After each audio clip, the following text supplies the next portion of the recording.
Now you can hear Military Matters Wednesdays at 5 p.m. Eastern Standard and Sundays at noon on Wreaths Across America Radio, available on the iHeart Radio, TuneIn and Audacy apps. This episode is brought to you by Homes for Our Troops, a nonprofit helping build and donate homes to injured post 9/11 veterans. Visit hfotusa.org for more information.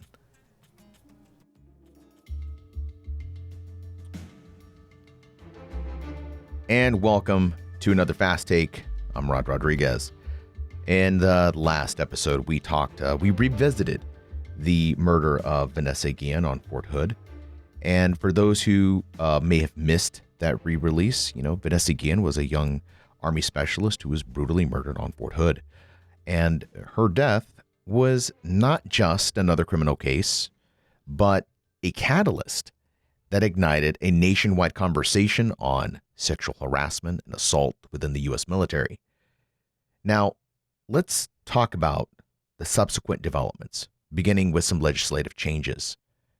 The Vanessa Guillen bill was signed into law effective January 1st, 2022, and it brought a watershed moment for the military.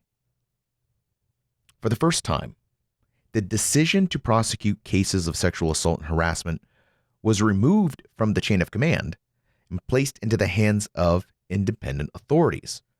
Now, this might be a shock to some of our civilian listeners to think that it wasn't a law enforcement matter, that your military non-law enforcement commander was actually part of that process to begin with. But the Vanessa Guillen bill changed all of that. The law was a direct response to the long-standing systemic issues illuminated by the Fort Hood Independent Report, which found failures at multiple levels in dealing with sexual harassment and assault cases. Not only did this report criticize the institution as a whole, but it also provided a staggering 70 recommendations for changes, including but not limited to establishing full-time victim advocates and special victim counselors. Now, how many of those 70 recommendations have been acted on, have been actioned on? I don't know. But why is this even a big deal? Well, it's significant because these changes are not just cosmetic or performative. They get to the root of the issues by changing the very framework within which these cases are handled. They provide the victims with a platform that they've long been denied, an opportunity to speak out without fear of retaliation. And it puts potential perpetrators on notice, signaling the end of an era where such offenses could be simply swept under the rug. But legislation is not where the story ends. Recently, Cecily, who cares what her first name was? Her last name is Aguilar. She assisted Army Specialist Aaron Robinson in the despicable act of corrupting, altering, destroying, mutilating, and concealing evidence related to Guillen's murder. She was sentenced to 30 years in prison. Additionally, Aguilar altered and destroyed information in Robinson's Google account, made 4 materially false statements to federal investigators.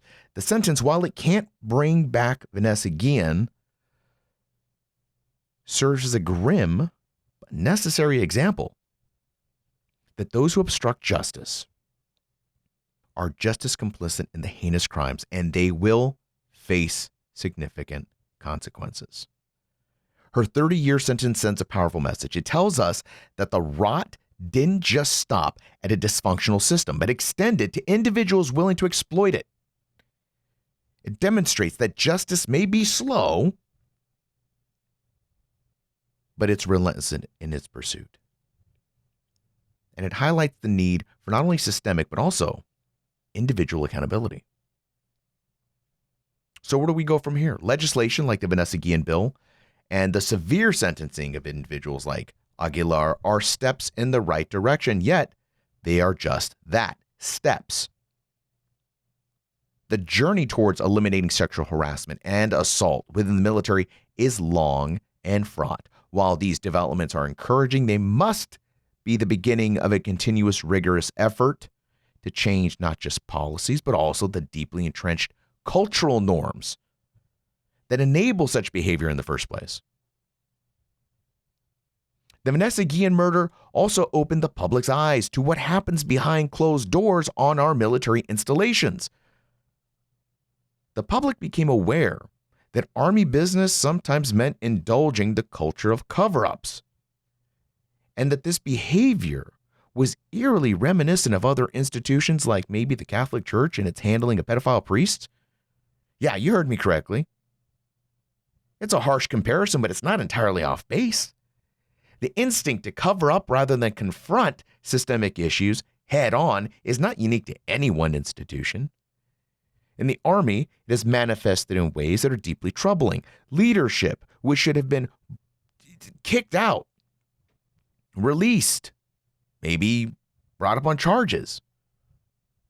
Instead, they just kind of moved them around. In a toxic cycle that perpetuates these issues, leaders who should have been held accountable were just shuffled around to different positions or bases rather than being appropriately reprimanded or let go. This move it around strategy eerily parallels the way that Catholic Church handles. It's a chilling thought. Instead of, dealing with the problem, the strategy has been to displace it, hoping that it will somehow resolve itself. Somehow it'll get fixed in the absence of oversight or attention. And what's even more disheartening is that it took an external spotlight to initiate any form of substantive change within the Department of Defense. Despite internal reports and recommendations, it was only after the press and the relentless efforts of Vanessa Guillen's family to keep the issue in the public eye that we began to see legislative action and institutional reform. For an organization that prides itself on discipline, integrity, and leadership, this reactive stance, waiting only until public opinion forced its hand, reveals a troubling gap between the Army's stated values and its actions. The public's attention, amplified by the media, effectively did what internal mechanisms failed to do: make the institution confront its failures.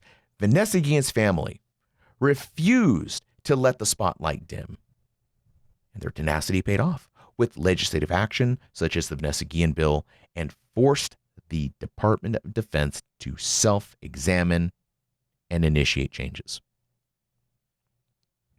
But let's not forget that these changes came too late for Vanessa, and perhaps countless others whose stories didn't make headlines. The point is, these institutions should not wait for a crisis to become a public relations disaster before taking action. If the Army, or any institution for that matter, wants to live up to its values, then it needs to root out toxic elements proactively. It needs to listen when victims speak up, take immediate action, and most importantly, create an environment where such systemic issues cannot thrive in the first place.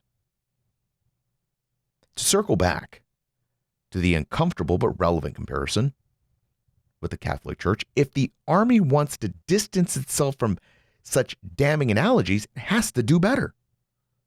And doing better starts with not just making changes after being caught, but striving continuously to be an institution that doesn't just preach values, it practices them.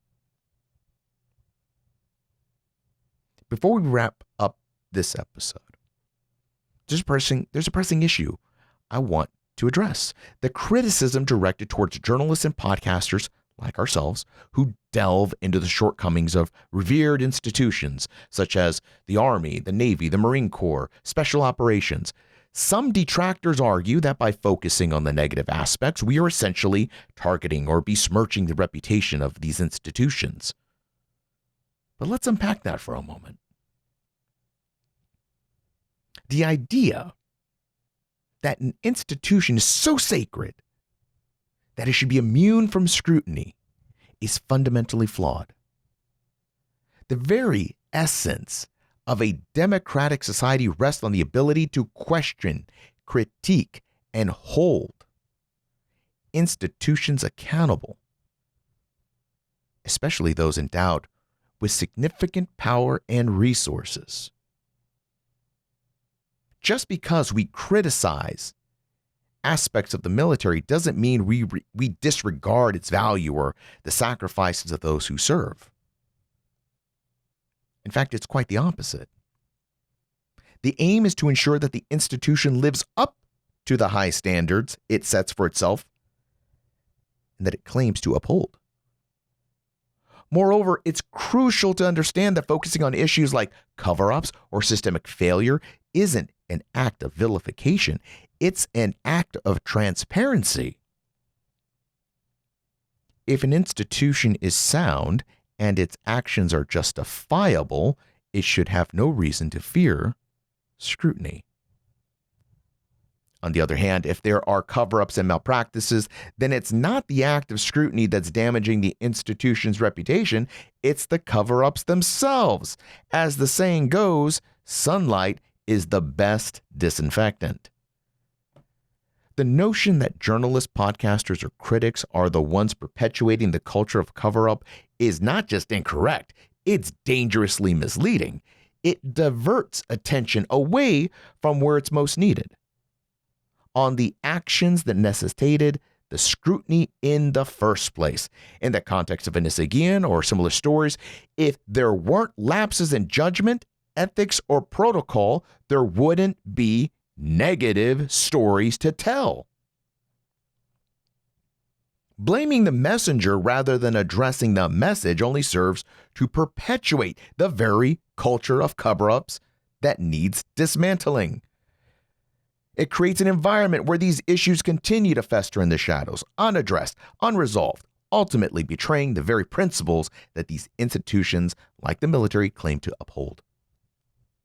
So to those who say that podcasts like this are unfairly targeting the military or any other institution, remember, the goal is not to tear down, but to rebuild, not to defame, but to restore integrity. As much as we respect and value the many positive aspects of these organizations, it's our collective responsibility. I said our collective responsibility to shine a light where improvements are urgently needed. Hey, housing. Hey, military housing. We're looking at you. That's it for this fast take. I think we got one left before they shut us down, folks. I'm Rod Rodriguez. Thank you for listening. And I do believe there was a follow-up to the Vanessa Guillen episode where we talked about the Fort Hood report. That's also one worth listening to. We break down the Fort Hood report into its 70. We talk about those recommendations that were made, as well as some of the shortcomings. Like, you would be amazed how understaffed and undertrained CID was on Fort Hood. If they were having trouble, God bless them. It wasn't just their fault. It was the deck was stacked against them. But that is a topic for another day. Truth isn't something to be feared, but a tool for positive change, folks. Thank you for joining us, and I will talk with you one more time on the next episode.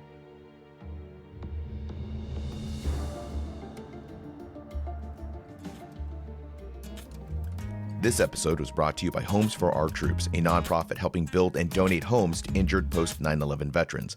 Visit hfotusa.org for more information.